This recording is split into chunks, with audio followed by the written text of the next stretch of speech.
Geeks and geekettes, gats and gittens, ladies and gentlemen, boys and girls, comic book fans from all over the world. This is once again an episode of Ask Chuck Dixon, where you get to ask me, Chuck Dixon, in person, about what I do for a living. And what I do for a living is I write comic books. Although this week I'm going to put on my comic book historian hat.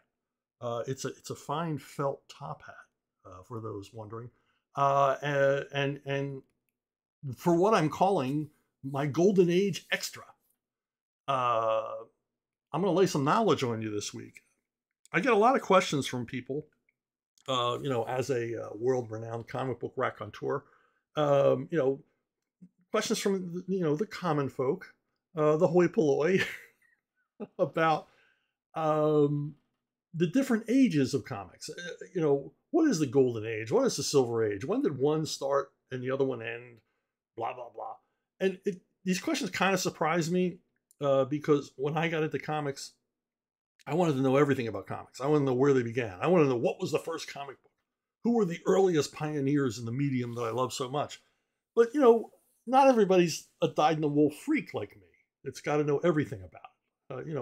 You read comics and you're a comic fan, but your whole life isn't about comics. And for much of my life has been just all about comic books. So I had to know everything.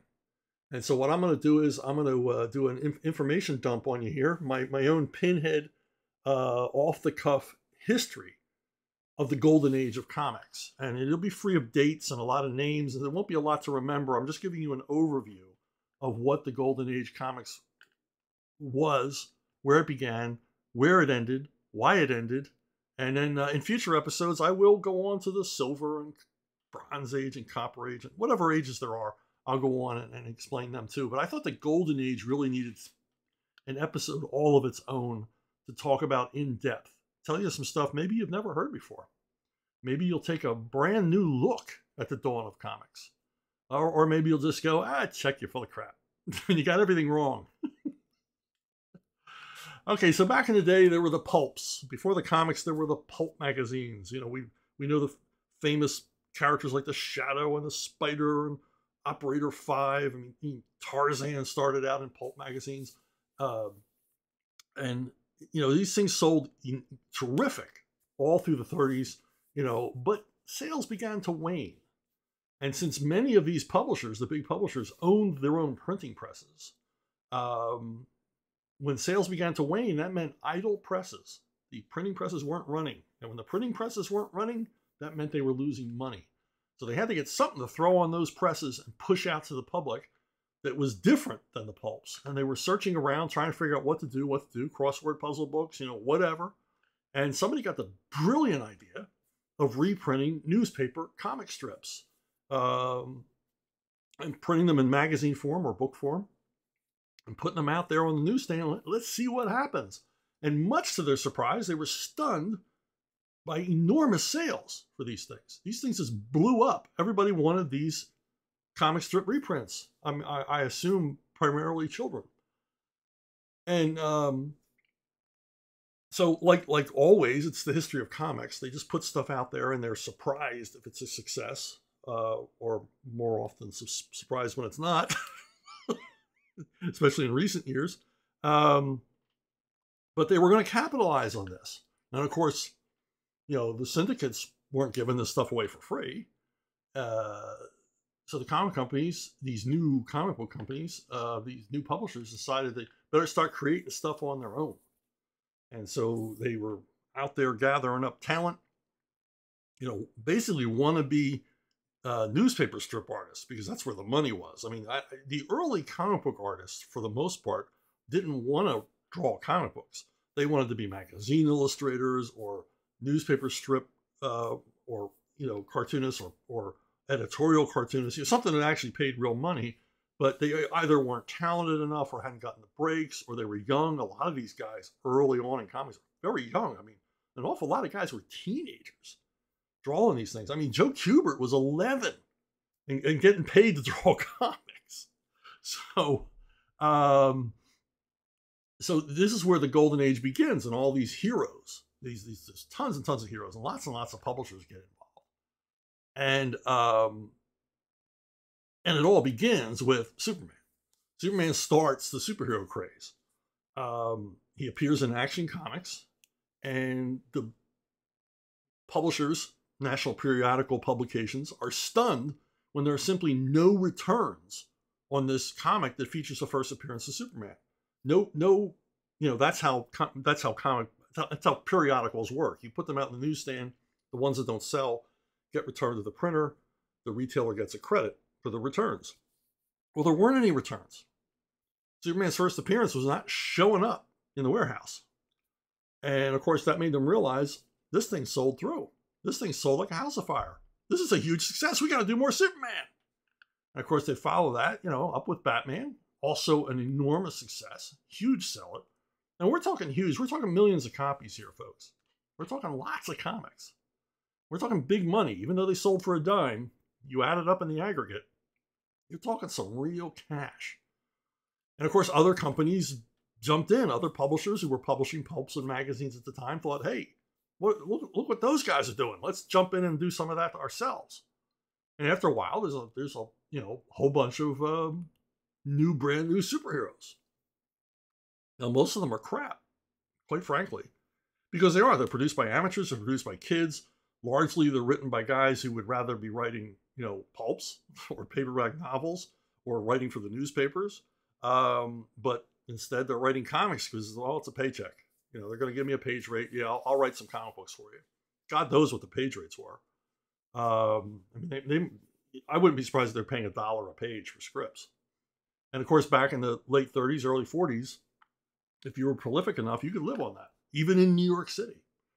So most of them are crap. This one isn't. Captain Marvel, I think, is pretty strong throughout his run, extraordinarily popular, and a good comic throughout. C.C. Beck, Otto Binder writing. There's some really fun stuff here. Captain Marvel was a sales leader for a reason. There was a real charm to these stories.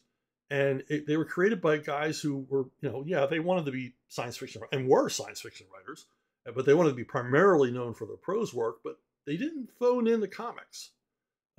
These comics are fun, engaging, suspenseful, funny.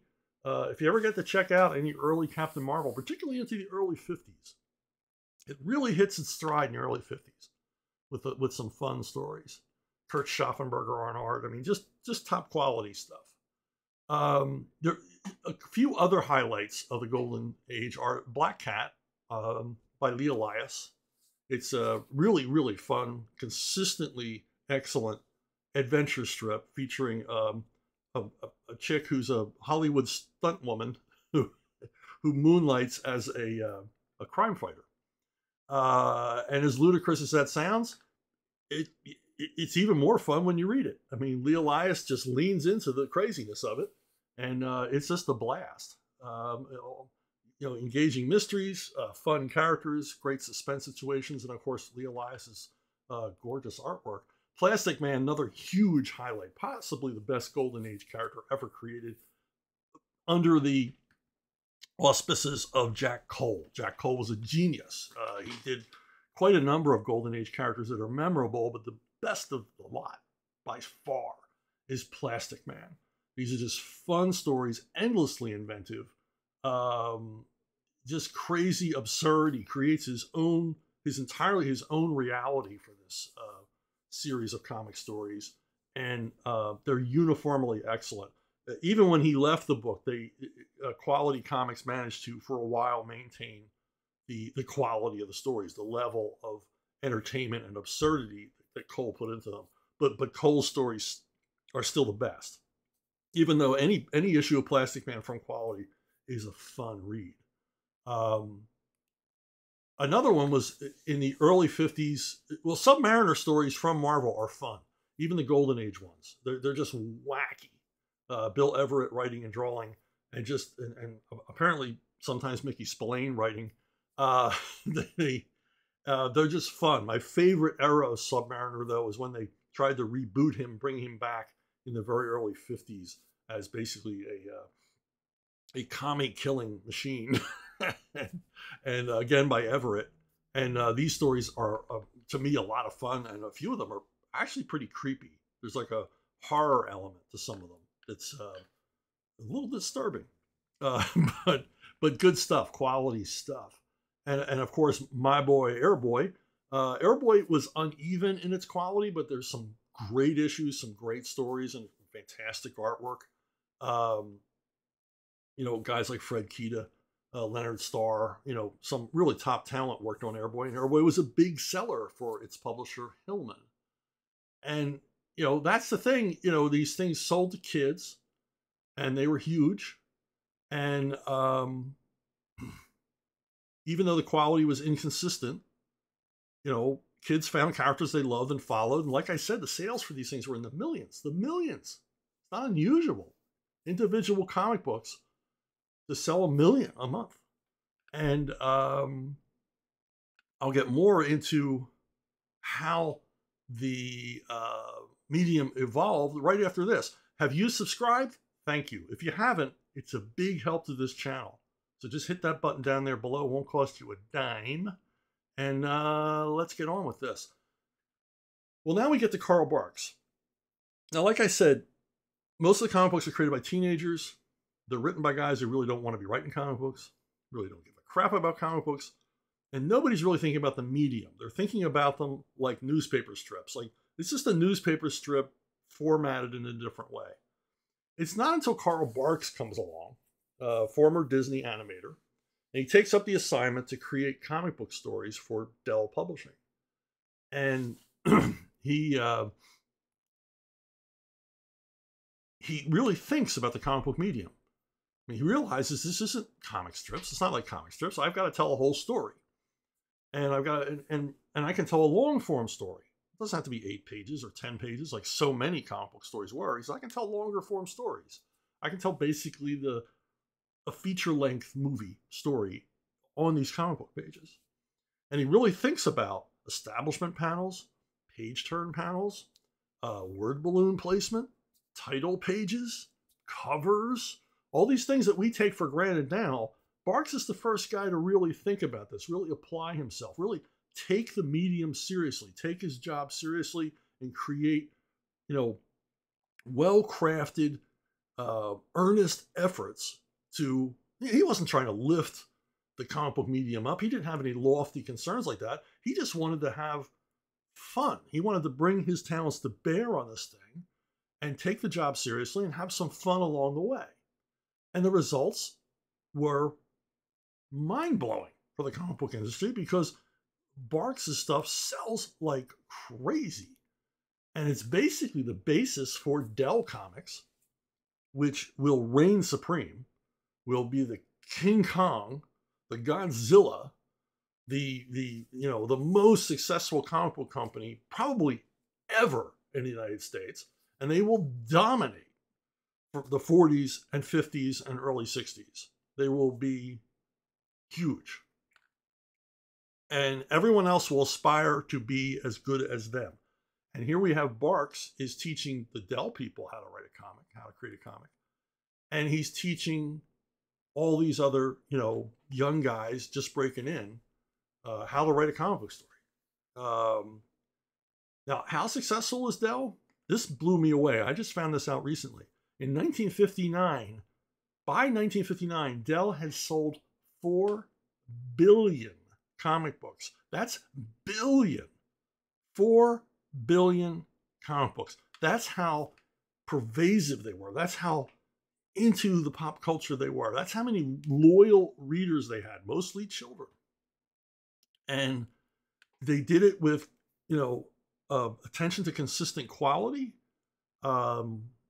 presenting characters that the readers liked, often licensing characters that the readers already cared about, Western characters and Zorro and Flash Gordon and things like that, in addition to the Disney titles, which were enormous for them, absolutely enormous. And so Dell will reign supreme, and we'll get back to a little bit more Dell down the line. And Dell was a publisher that owned their own presses. They published paperback books, they published crossword books, they published all kinds of things, but they were the king of the comics. Now, in World War II, something comes along called the paper drives. And this explains comic book scarcity. Why aren't there more golden? If these things sold in the millions, why do they go for millions at auction? Why are they so scarce? And it was the World War II paper drives. Kids went around the neighborhood in their little red radio flyer wagons, and they collected newspapers and comic books and magazines and everything else and turned it in for the war effort. And they were collecting tin cans, glass, anything that could be used. Today we call it recycling. Back then they called them drives. And kids enthusiastically did this. Now, the secret is they got paid. They got paid by the pound. The more paper that you collected, the more money you could make. So these kids would get a little, pocket change. I know this personally because early 60s when I was a kid, we went around collecting paper. My dad had a friend who was a junk man. And he would always tell my dad when the paper price was up. And we'd go out with our little radio flyer wagons and we would collect newspapers and turn them in. And that's how I made a lot of comic book money. So I know what these kids were going through. But because of this, an awful lot of comics got pulped to make, whatever for the war effort. And so millions and millions and millions and millions of soon to be valuable comic books just simply, vanished. Turned into something. Turned into maps for George Patton. I don't know what they turned the paper into, but they needed a lot of paper. They needed a lot of everything to defeat Hitler and Tojo. And comic books paid the price. So, and speaking of the war effort, comic books were a big thing with the GIs serving in Europe, serving in the Pacific, and continued to be big sellers. My sister-in-law worked at a PX in Okinawa in the 60s, and she said that on comic book day, when the comic books would come in, the line would be out the door at the PX. The GIs wanting comics. Because they were portable, cheap, light, and people, again, just as the paper drives, people were collecting things to send to the GIs. And there were all kinds of reading drives. People would, send books and whatever. I mean, they would tear the covers off of hardcover books and ship them so they were lighter, so that our guys in the field would have something to read, a little taste of home, along with that Coca-Cola that Coca-Cola was sending along, and the Lucky Strike cigarettes and all the other things that they were trying to promote. And little clumsy segue here. These two guys served in World War II, Joe Simon and Jack Kirby, and they had made quite a splash at Marvel with a character called Captain America. And they moved over to DC Comics because DC Comics was paying a higher page rate. They got wooed away to DC Comics. But both of them got drafted. Although I think Jack might have enlisted. I'm not. I think Joe served on the home front, but Jack was in the thick of it. Jack was at the Battle of the Bulge. Jack was the real deal.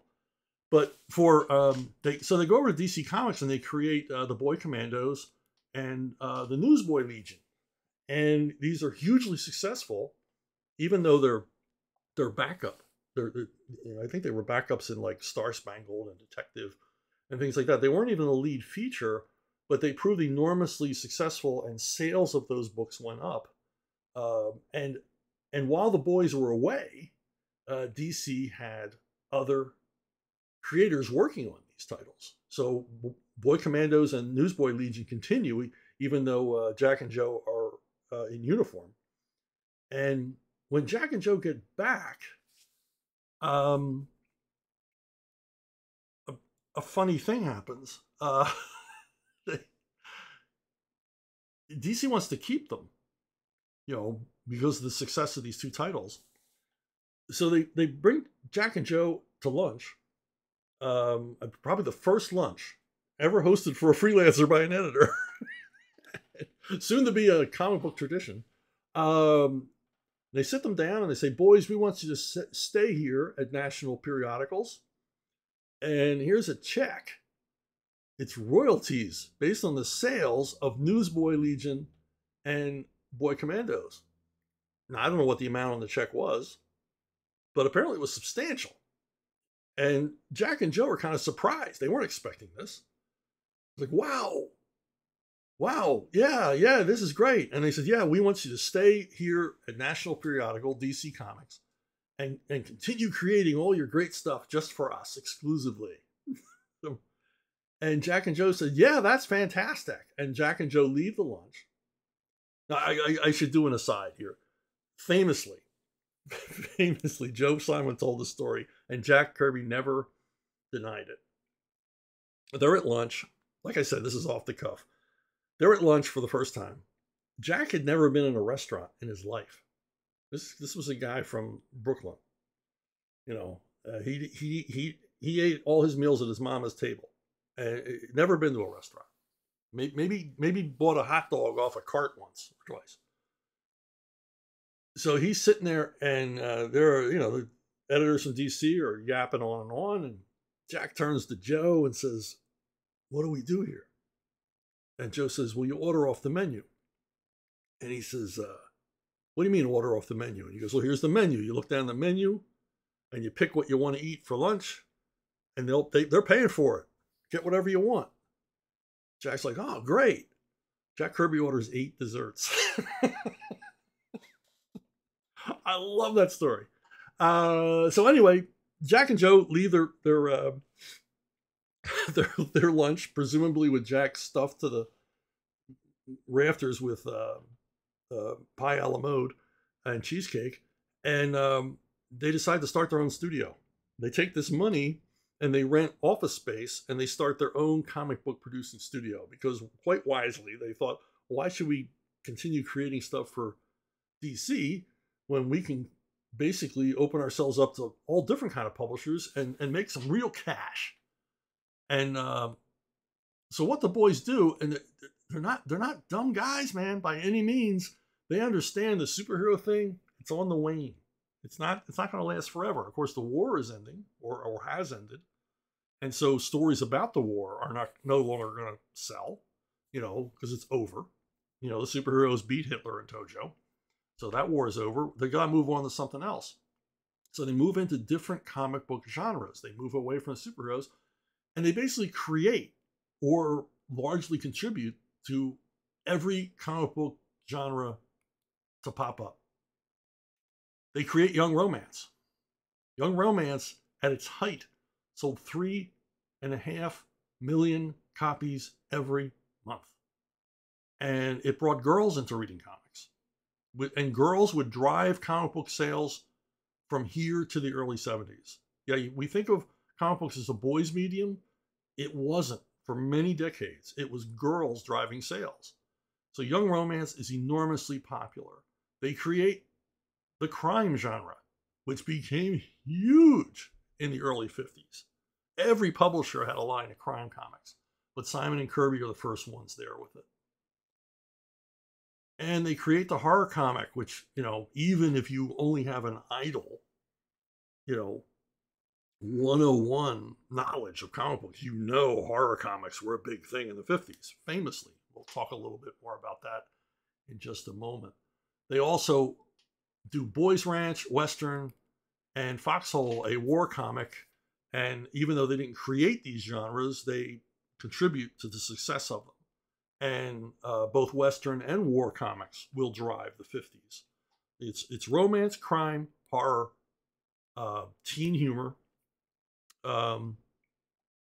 Westerns, and war, and they drive. And the guys even did teen humor. They did a terrific character called House Date Harry, and the gag is that Harry would go ask a girl out on a date and then wangle away to simply stay home and raid the parents' refrigerator and listen to the radio rather than spend any money taking the girl out. And if you ever get to read one of them, they're pretty funny stories. So these guys were good at everything. They were good at the funny, suspense, horror, war, all the stuff. And of course, Jack Kirby, truly the king of comics. I mean, and known for his, action work. And these guys would continue on until in the early 50s, they were millionaires. They were each millionaires from 10-cent comic books. They produced so much work. Their studio was so prolific Almost everybody who worked in comics, all the comic book legends passed through their studio at one time or another. And they were just enormously successful. They really had they had their finger on the pulse of everything. And they knew what audiences wanted, how to exploit it. They understood redundant publishing. And basically, just as everyone followed Carl Barks's lead on how to create a comic, they were all following Simon and Kirby's lead through the late 40s, early 50s.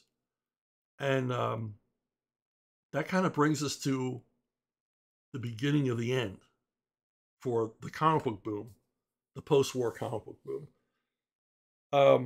Horror comics became all the rage. Every company had multiple horror comics. The newsstands were literally packed with them. And because, kids were eating them up. I mean, I think the horror comics appealed to even older kids. So maybe you had a teenage audience beyond the kid audience, maybe even a bunch of adults reading them. I don't know. And so, every newsstand you went to had these horror comics. And there was really no guardrails. There was no comic book code. There were no standards. They just put these things out there, grisly and gruesome and gross, and that's what the kids wanted. And of course, this leads famously to the success of EC Comics. Now, EC Comics, started up by Bill Gaines, is another advancement, sadly a brief advancement, in the medium of American comic books. Because EC Comics are, rather than just churn stuff out. Now, not to say that Simon and Kirby were churning stuff out, but they were certainly a machine. They were a production house. EC Comics saw itself differently. They wanted to create what today would be called artisan comics. They wanted to hire the best talent, pay them the highest page rates, encourage them to do their best work. And EC is, of course, justifiably famous for its 3 horror titles: Tales from the Crypt, Vault of Horror, and Haunt of Fear. And these are successful. They were, for the most part, if you've ever read any of this stuff, I mean, you realize there's kind of formulaic twist-ending stories, but they're done in such a way, they're crafted in such a way they're highly entertaining. They don't pander to the reader at all. Sometimes the material is challenging. Sometimes it's silly and goofy and contrived, like comic books often are. But the entertainment value is high, and of course the artwork is unparalleled in comics at the time. It is, the best talent they can find, encouraged to do the best work. Higher page rates means more time spent on the page, and so they are just working to create the best stuff that they can. And of course, in addition to these horror comics and great science fiction comics, they also produce Mad Magazine or Mad Comic Book. Harvey Kurtzman creates Mad, and Mad is like huge seller. It's their biggest seller. It's enormous, and spawns countless imitators. And so EC's going strong. They also do what I feel are some of the best war comics ever done in the United States. Again, driven by Harvey Kurtzman, creator of Mad Magazine. And but there's trouble on the horizon. Frederick Wortham, I think a child psychologist, writes a book condemning comics as the work of perverts and greedy men out to exploit children to make cash. And he just sort of starts this public thing. Apparently after World War II, their greatest fear of everyone in the country was the rise of juvenile delinquency. That somehow this generation of kids who were too young to go to war were going to turn into street punks. And so they were looking for, as they always do, as sociologists and psychologists and the whining class always do. They try to look for one reason, you know, one solution to the problem they created, and everybody was looking at comic books. Comic books were bloody, they were gory, they encouraged violence, they were nasty, and so they end up actually having Senate hearings because the public is so outraged. Now it's just like today, with 5 or 6 people with a newsletter, or some guy with a website that 6 people visit, post something, and all of a sudden, oh, it's a fervor, it's a huge, the internet is blown up. No, it really hasn't. But it appears that way. And so journalists run with this, the media runs with it, and the Senate wants to get involved because, they're whores that like to get their pictures in the paper. And so they go after the horror publishers, and they really go hammer and tong after EC. And what does EC do when they know that the lens is on them? When they know the public is looking out for nasty, horrible, bloody, gory comic books? They double down. They just stick a big middle finger in the face of the Senate, the media, and the PTA, and everybody else, and just say, hey, you can't tell us how to do comics. We're going to do comics the way we want to do them. We're just going to get really, really, really gross. And that basically results in Bill Gaines appearing before the Senate, testifying, and it doesn't go well. Mr. Gaines does not make a very good appearance in front of the Senate. He obviously got stage fright or flustered. I mean, who can blame him? All this attention, all these cameras going off as he's speaking.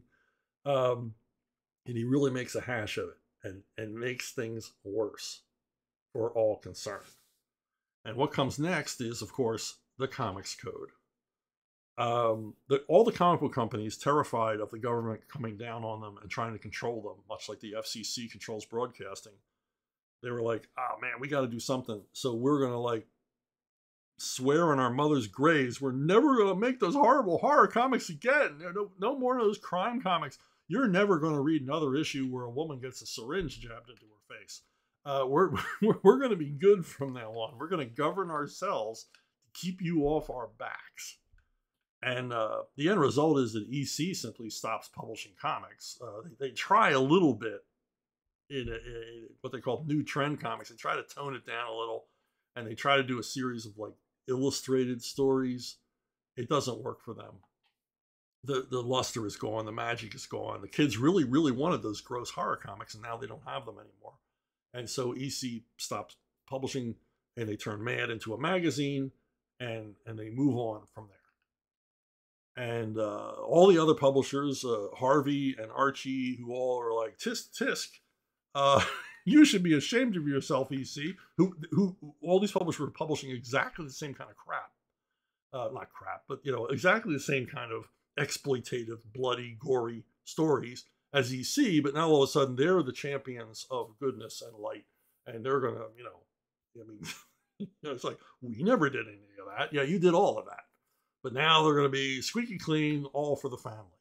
All of those companies did it. They were all playing a part in this, except Dell.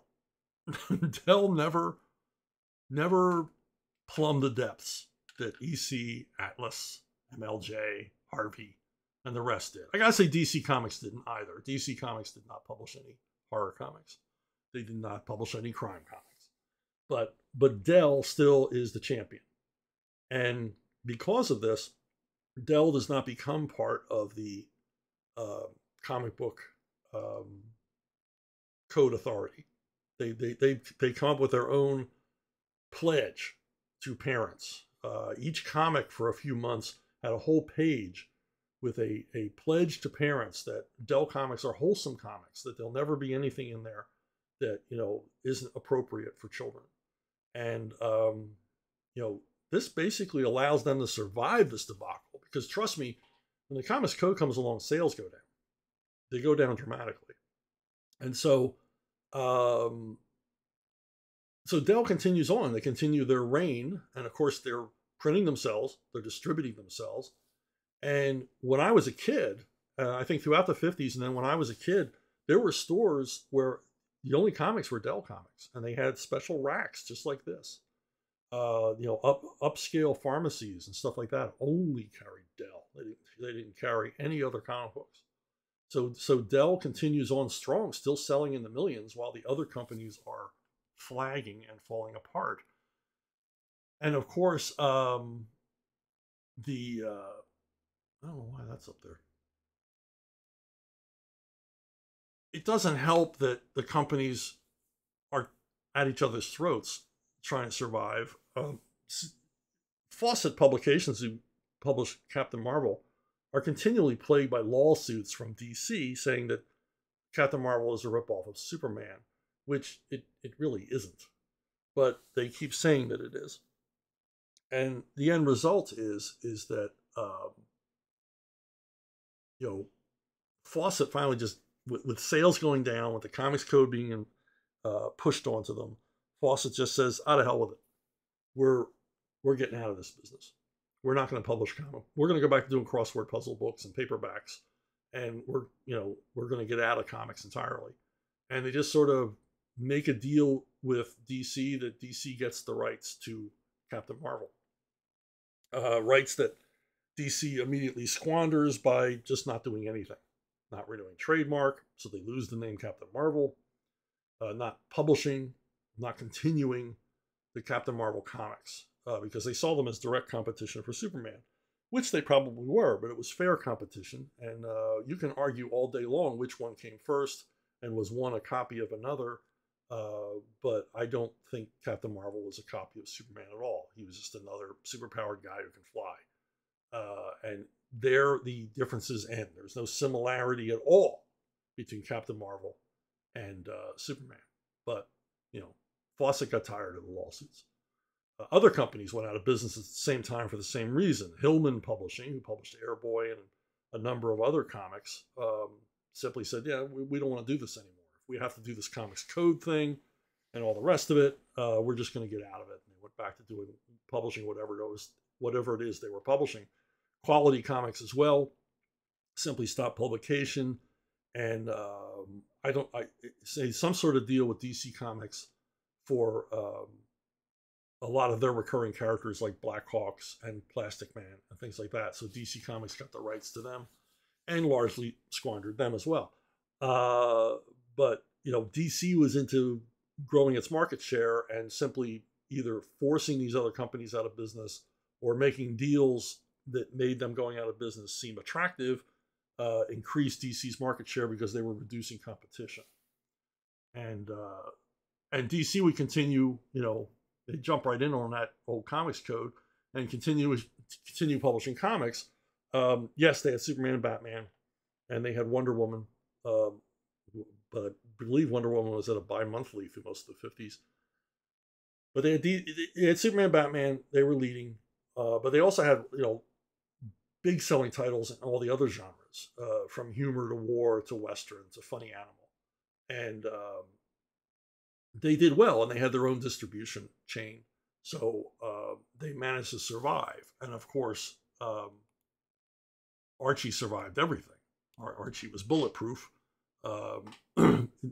Even though Archie Comics, MLJ, had gotten into the horror thing and gotten into some particularly violent superhero comics, they still had the squeaky clean image of their flagship character, Archie. And so they survived this debacle caused by the Senate hearings and the Comics Code. Although, I mean, the stink of Wortham and the do-gooders and the PTA and the rest would follow comics throughout the decade into the next, where comics were persona non grata. They were banned at schools. They were looked down upon as trash. This would continue for a long time, the effects of that. Marvel in the 50s copies DC after an aborted attempt to bring the superheroes back, which doesn't sell very well.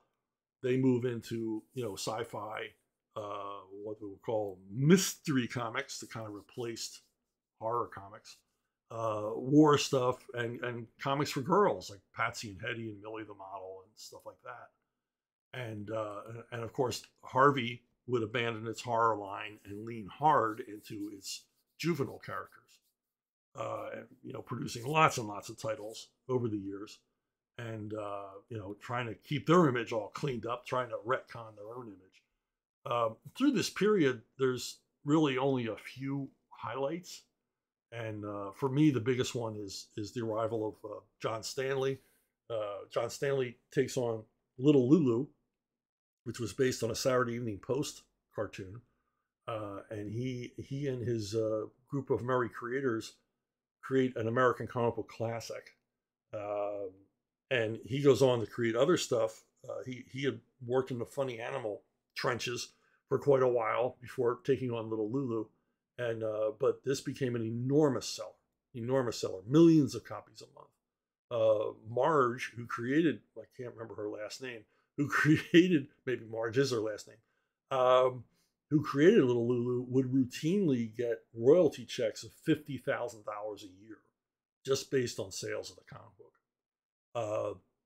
And $50,000 in 1950s money, that was big money. That was a lot more than a surgeon was making back in the 50s every year. And eventually she would sell Little Lulu for what I believe is an undisclosed amount to Dell Comics. And Dell, eagerly paid, wrote a check to get the rights to Little Lulu because the comic books were so enormously successful with spin-off comics featuring Tubby and, seasonal specials and annuals and everything else. John Stanley and his crew pumped out an awful lot of Little Lulu work, and the success of it is deserved. It's a well-written, well-crafted, funny, endearing comic with a charm all its own. I mean, Little Lulu is unique amongst the many, many juvenile characters featured in comics in the period, in that the stories read just as entertaining, just as funny, and just as well done today as they did back then. Those lucky kids, they were getting some decent comics back then. So this is how the Golden Age kind of moves along into the 50s, sort of, trundles along. Some companies limping, some going out of business, characters and franchises rising and falling, genres coming and going. And it all ends with the arrival of this guy and the dawn of the Silver Age of comics, which I will visit in a future episode and tell you a whole bunch of stuff you might have not known about the Silver Age of comics. Hey, if you have a suggestion, a question, or whatever, picture your cats, your kitties, your doggies, send it to brunobookstore@gmail.com, brunobookstore@gmail.com. You can ask questions down here below in the comments under the video. That's fine, but sometimes I miss them. You can ask questions on Facebook. Sometimes I miss them. I never miss a question on brunobookstore@gmail.com. If you send a question to brunobookstore@gmail.com and I don't answer it, I'll tell you why I'm not answering that question. So, because some of you ask some pretty incendiary questions, things I don't want to get into. Hey, have you been reading My Sister Suprema? If not, why not? To give it a shot, okay? And that's it for me this week. Hope you enjoyed this little slice of four-color history, and I will see all of you down the road.